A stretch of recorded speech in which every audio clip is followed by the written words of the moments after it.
ముందుగా వేదికను అలంకరించిన పెద్దలందరికీ అలాగే మై డియర్ చిల్డ్రన్ అందరికీ కూడా హృదయపూర్వక నమస్కారాలు.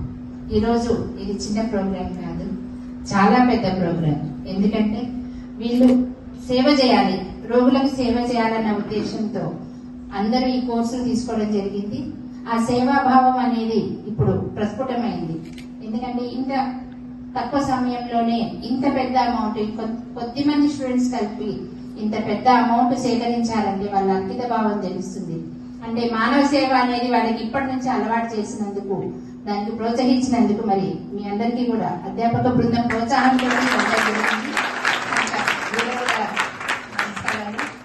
అలాగే నేను నాయకురాలు అంటే నేను ఒప్పుకోను సార్. ఎందుకంటే మేము గెలిచిన తర్వాత ఇంకా సేవ అన్నమాట. అంటే మేము సేవకులుగానే ఉంటాము, ఎప్పుడు కూడా ప్రజలకు సేవ చేసే దాంట్లోనే ఉంటాము. ఇంతకుముందు హాస్పిటల్ వరకు చూసుకుంటే సరిపోయేది నాకు, ఇప్పుడు నియోజకవర్గం మొత్తం చూడాల్సి వస్తుంది. అన్ని రకాల సమస్యలు వస్తున్నాయి. ఇంత సమస్యలు ఉన్నాయా ప్రజలకి అని బాధేస్తుంది నాకు.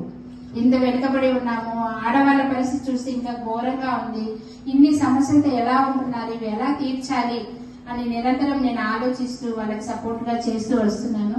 ఇంకా చేయాల్సింది చాలా ఉంది, చేసింది కొంచెమే, చేయాల్సింది చాలా ఉంది. నా సాధ్యమైనంత వరకు నేను పోరాడుతూ వస్తున్నాను. అలాగే మరి ప్రతి పథకం కూడా, ప్రతి రూపాయి కూడా గవర్నమెంట్ నుంచి వచ్చేది నిష్పక్షపాతంగా ప్రజలకు అందినప్పుడే మరి మాకు ఈ పదవి వచ్చినందుకు కూడా మాకు నిజమైన ప్రయోజనం చేకూరుతుందన్న భావనతో నేను కానీ దయానంద్ గారు కానీ ముందడుగు వేస్తున్నాను.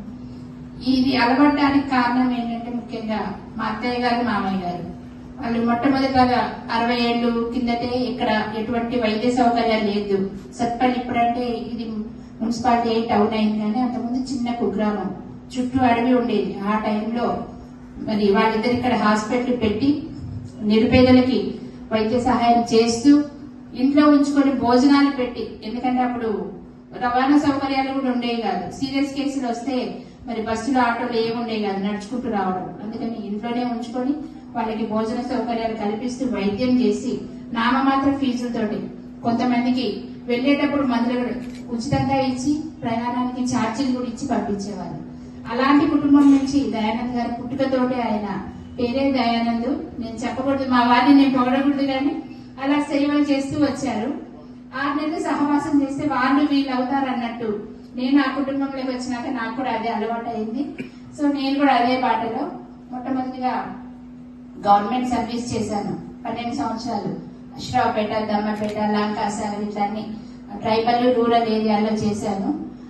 తర్వాత ప్రైవేట్ ప్రాక్టీస్ లో ఉండగానే మరి అదే వారసత్వంతో చేస్తూ వస్తున్నాను. ఇప్పటికి కూడా సార్ నేను ఇప్పటికి కూడా ప్రాక్టీస్ చేస్తున్నాను. రాత్రిపూట వచ్చిన పేషెంట్స్ అందరినీ నేనే చూస్తాను. ఎందుకంటే మరి ఎంతో అవసరంతో వస్తారు పేషెంట్స్ కనుక రాత్రిపూట ఓపికగా లేచి, కష్టమైనా సరే పగలంతా తిరిగి అలసిపోయినా ఎంత బాధలో వస్తారో అన్నట్టు లేచి నా చేతనైనంత కూడా నేను సాయం చేస్తూనే ఉన్నాను. అలాగే స్టూడెంట్స్ అన్నా, మనకి ఉపాధ్యాయులు, టీచర్స్ అన్నా కూడా ఎంతో గౌరవం. వాళ్ళకి ఫస్ట్ నుంచి కూడా ఎప్పుడూ మేము కన్సల్టేషన్ ఫీజు తీసుకోలేదు. సార్ వాళ్ళకి తెలుసు, అందరికీ కూడా హెల్త్ కార్డ్స్ లేకపోయినా కూడా స్టూడెంట్స్ ఎవరికి కూడా ఫీజు తీసుకోకుండా, వాళ్ళ పేరెంట్స్ కూడా ఎటువంటి ఫీజు తీసుకోకుండా, మా ఈ ఊరి వాళ్ళ, వేరే ఆంధ్ర వాళ్ళ ఇట్లా కూడా చూడకుండా ఎవరికైనా కూడా స్టూడెంట్స్ కి ఉచితంగా చేస్తూ వచ్చాము. ఈ అందరి సపోర్ట్ తోటి, మీ అందరి ఆశీర్వాదాల వల్లనే ఈ రోజు నేను ఎమ్మెల్యే అయ్యానంటే ఆ ఘనత అంతా కూడా మరి మా అత్తయ్య గారికి, మా వారికి, మా మామయ్య గారు వాళ్ళు చేసిన సేవా గుణం వల్ల ప్రజల ఆశీర్వాదం లభించింది. అందువల్ల ఈ రోజు ఈ స్టేజ్ మీద నిల్చున్నాను. అలాగే మరి మనం పోయిన నెలలో చూసాం, ఖమ్మం చాలా ఇంకా గతంలో ఎప్పుడు లేదు చరిత్రలో, అంత తీవ్రంగా నష్టపోయింది. కొన్ని వేల మంది ప్రజలు కట్టుబట్టలతో, ప్రాణభయంతో బయటకు రావాల్సిన పరిస్థితి వచ్చింది.